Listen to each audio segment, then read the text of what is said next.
Hi hello. അപ്പോൾ ഇന്നത്തെ നമ്മുടെ റെസിപ്പി ദിൽക്കുഷാണ് കേട്ടോ.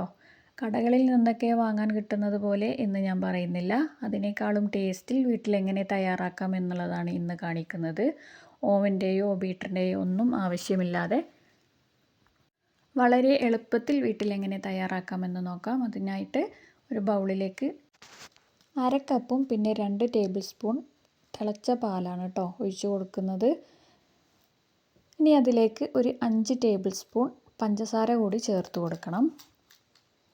അതിനുശേഷം പഞ്ചസാര നന്നായിട്ടൊന്ന് ഇളക്കി, പഞ്ചസാരയൊക്കെ നന്നായിട്ടൊന്ന് അലിഞ്ഞ് വരുന്നത് വരെ നന്നായിട്ടതൊന്ന് ഇളക്കി കൊടുക്കണം കേട്ടോ.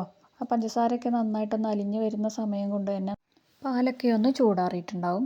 ഒരു ഇളം ചൂട് പാൽ അങ്ങനെയാണ് കേട്ടോ നമുക്ക് വേണ്ടത്. ഇനി അതിലേക്ക് 1 ടീസ്പൂൺ ഇൻസ്റ്റൻറ്റ് ഈസ്റ്റാണ് കേട്ടോ ചേർത്ത് കൊടുക്കുന്നത്. ഇനി നമുക്കത് ഒരു 15 മിനിറ്റ് അതൊന്ന് അടച്ച് വെക്കാം. അപ്പോൾ അതേ ഒരു 15 മിനിറ്റിന് ശേഷം നമ്മുടെ ഈസ്റ്റൊക്കെ നന്നായിട്ടൊന്ന് പതഞ്ഞ് വന്നിട്ടുണ്ട് കേട്ടോ. നമ്മൾ ഈസ്റ്റ് ഇട്ട് കൊടുക്കുന്ന സമയത്ത് ഇതുപോലെ ഒന്ന് പതഞ്ഞ് വരണം. അല്ലാന്നുണ്ടെങ്കിൽ ആ ഈസ്റ്റ് ഒരുപാട് പഴകിയതാണ്, അതുകൊണ്ടാണ് അങ്ങനെ പൊങ്ങി വരാത്തത് കേട്ടോ. ഇനി അതിലേക്ക് 1 ടീസ്പൂൺ ബട്ടറും 1/4 ടീസ്പൂൺ വാനില എസൻസും 1/2 കപ്പ് മൈദയും 1/2 ടീസ്പൂൺ ഉപ്പ് കൂടി ചേർത്ത് കൈകൊണ്ട് നന്നായിട്ടതൊന്ന് കുഴച്ചെടുക്കണം.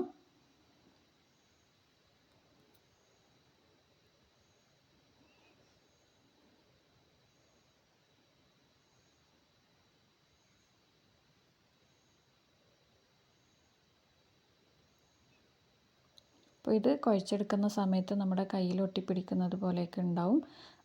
അതുകൊണ്ട് നമ്മൾ ഇനി അതിലേക്ക് എക്സ്ട്രാ പൊടി ചേർത്ത് കൊടുക്കരുത് കേട്ടോ. കയ്യിൽ ഒട്ടിപ്പിടിക്കാതിരിക്കാൻ വേണ്ടി കുറച്ച് ബട്ടറോ അല്ലെങ്കിൽ ഓയിലോ ഒക്കെ ഒന്ന് തടവി കൊടുത്താൽ മതി.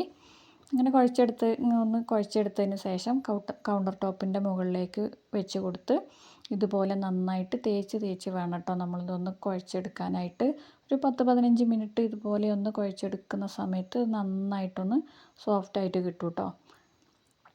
ഇടയ്ക്കിടയ്ക്ക് കയ്യിൽ ഒന്ന് ബട്ടർ തേച്ച് കൊടുക്കുകയാണെന്നുണ്ടെങ്കിൽ കയ്യിലൊട്ടി പിടിക്കാതിരിക്കും കേട്ടോ. അപ്പോൾ അത് നന്നായിട്ട് കുഴച്ച് നല്ല സോഫ്റ്റായിട്ട് വന്നിട്ടുണ്ട്. ഇനി നമുക്കിതൊന്ന് റെസ്റ്റ് ചെയ്യാനായിട്ട് വെക്കണം. അപ്പോൾ അതൊരു പാത്രത്തിലേക്ക് ബട്ടർ തടവിയതിന് ശേഷം അതിലേക്ക് വെച്ച് അതിൻ്റെ മുകളിൽ ഒരല്പം ബട്ടർ കൂടി തേച്ച് കൊടുത്ത് 1.5 മണിക്കൂർ നമുക്കിതൊന്ന് റെസ്റ്റ് ചെയ്യാനായിട്ട് വെക്കാം. ഇനി ആ സമയം കൊണ്ട് നമുക്കതിലേക്കുള്ള ഫില്ലിങ്സ് ഒന്ന് തയ്യാറാക്കി എടുക്കണം കേട്ടോ. അപ്പോൾ അതിനായിട്ട് 2 ടേബിൾ സ്പൂൺ ബട്ടർ ഇട്ട് കൊടുത്തിട്ടുണ്ട്. അതിലേക്ക് കുറച്ച് അണ്ടിപ്പരിപ്പ് ഇട്ട് കൊടുക്കുന്നുണ്ട് കേട്ടോ. അത് ചെറുതായിട്ടൊന്ന് കളറ് മാറി വരുന്ന സമയത്ത് നമുക്കതിലേക്ക് മുന്തിരി ഇട്ട് കൊടുക്കാം. മുന്തിരി അതുപോലെ തന്നെ ഒന്ന് കളറ് മാറി വരുന്ന സമയത്ത് നമുക്കതിലേക്ക് ചിരവി എടുത്തിട്ടുള്ള 1 കപ്പ് തേങ്ങയാണ് ഇട്ട് കൊടുക്കേണ്ടത്.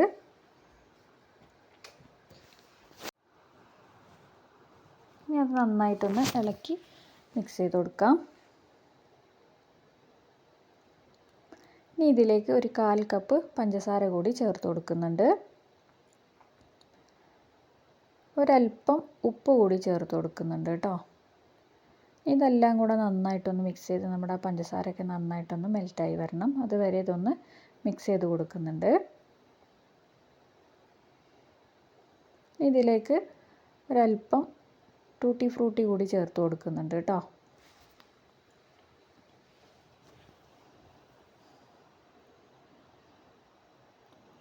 ഒരു ടീസ്പൂൺ ഏലക്കായ പൊടിച്ചത് കൂടി ചേർത്ത് കൊടുക്കുന്നുണ്ട്.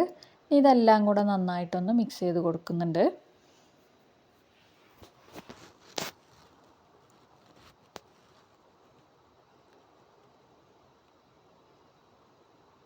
അപ്പോൾ നമ്മുടെ ഫില്ലിങ്സ് ഇവിടെ റെഡി ആയിട്ടുണ്ട്.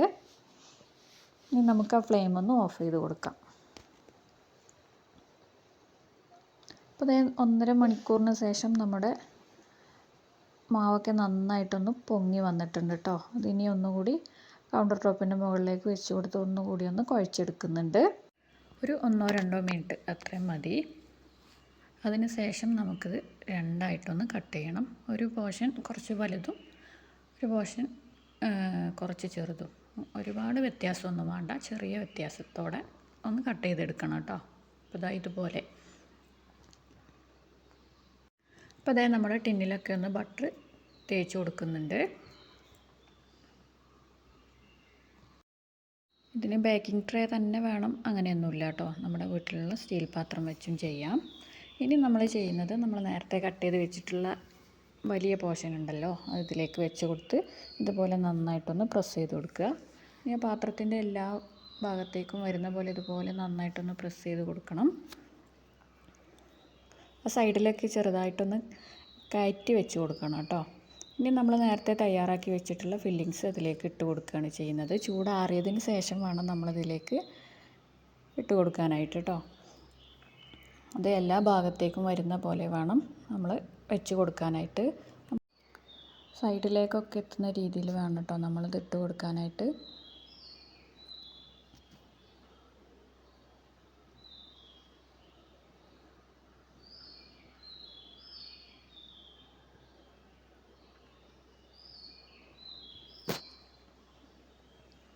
അപ്പോൾ ഇതുപോലെ ചെയ്ത് കൊടുത്തിട്ടുണ്ട്.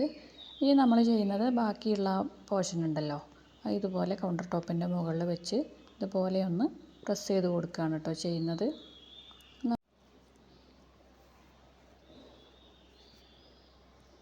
ഇനി നമുക്കതെടുത്ത് അതിൻ്റെ മുകളിലേക്ക് വെച്ച് കൊടുക്കണം.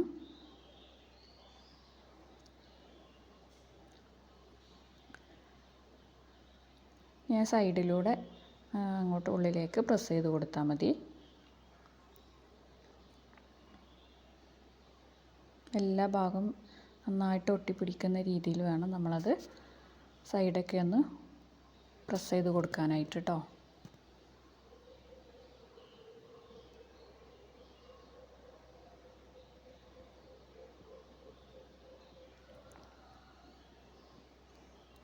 എന്നിട്ട് അതിൻ്റെ മുകൾ ഭാഗം ചെറുതായിട്ടൊന്ന് പ്രസ് ചെയ്ത് കൊടുക്കുക. അതിന് ശേഷം കുറച്ചുകൂടി ബട്ടർ തേച്ച് കൊടുക്കുന്നുണ്ട് കേട്ടോ. ബട്ടറിന് പകരം നിങ്ങൾക്ക് ഓയിൽ വേണമെങ്കിൽ ഓയിലും തേച്ച് കൊടുക്കാം. എന്നിട്ട് ഇതുപോലെ ഒന്ന് കുത്തി കൊടുക്കുന്നുണ്ട്.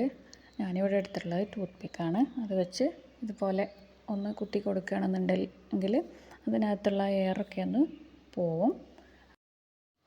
ഇനി ഒരു 1.5 മണിക്കൂർ നമുക്കിതൊന്ന് റെസ്റ്റ് ചെയ്യാനായിട്ട് വെക്കാം.